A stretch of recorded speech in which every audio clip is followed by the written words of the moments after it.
मी राधाकिशन यादव, राहणार मर्दापूर, तालुका अंबाजोगाई, जिल्हा बीड येथील शेतकरी असून मी भूविकास सेंद्रिय शेतीमध्ये आपलं स्वागत करत आहे. शेतकरी बंधूंनो, हा जो आपण प्लॉट पाहत आहात, या ठिकाणी हा 12 गुंठ्याचा प्लॉट आहे आणि या ठिकाणी आपण मल्टी क्रॉप या पद्धतीनं या ठिकाणी फळबाग लागवड केलेली आहे. आपण पाहू शकता की या क्षेत्रामध्ये कालीपत्तीन व्हरायटी हे चक्कूची बाग लावलेली आहे. मुख्य पीक चक्कूचं आहे आणि याची लागवड आपण 20 बाय 20 अंतरावर केलेली आहे.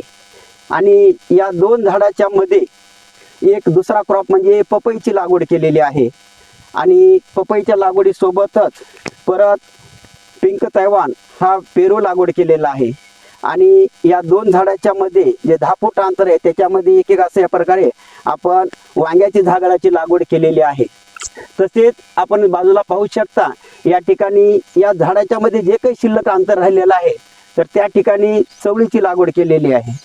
तर आपलं जे उत्पादन आहे, समजा फळबाग जर लागवड केली तर 4-5 वर्षे लागतात. मग आपलं क्षेत्र आता सध्या जास्त राहिलेलं नाही, कमीत कमी क्षेत्रामध्ये जास्त उत्पादन आपलं, कारण उत्पादन तर कमी झालं नाही पाहिजे किंवा बंद नाही पडलं पाहिजे, म्हणून कमी क्षेत्र असलेल्याने अशा प्रकारे मल्टीक्रॉप पद्धतीनं जर आपण लागवड जर केली तर आपलं उत्पादनही कमी होणार नाही आणि आपला जो उदरनिर्वाह आहे हा इतर आंतरपिकातून होईल. तर या ठिकाणी प्रथम आपलं वांग्याचं पीक चालू आहे आणि ज्यावेळेस वांग्याचे संपेल त्यावेळेस या ठिकाणी आपल्याला आता या वर्षाला लागवड करून आता 8-10 महिने झालेले आहेत आणि या पेरूच्या बागेला आपण पाहू शकता की अशा पद्धतीने आता पेरू लागवड लागलेली आहेत.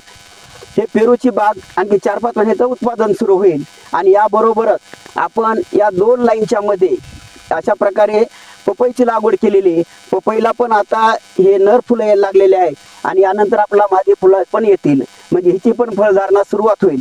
4-5 महिन्यापासून जेव्हा आपलं वांग्याचं पीक संपलेलं असेल त्यावेळेस आपल्याला पेरूच्या पासून आणि पपई पासून उत्पादन हे पहिल्याच वर्षी आपल्याला चालू राहील.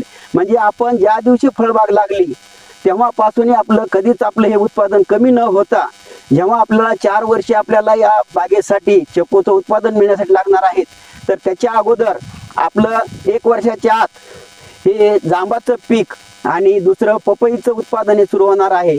वांग्याचं पीक तर आता सध्या आपण घेत आहात. तर अशा प्रकारे आपण मल्टीक्रॉप पद्धतीनं जर लागवड केली तर कमीत कमी क्षेत्रामध्ये पाणी एक, जमीन एक आणि पीक अनेक अशा पद्धतीने उत्पादन घेऊन आपण आपला आर्थिक हे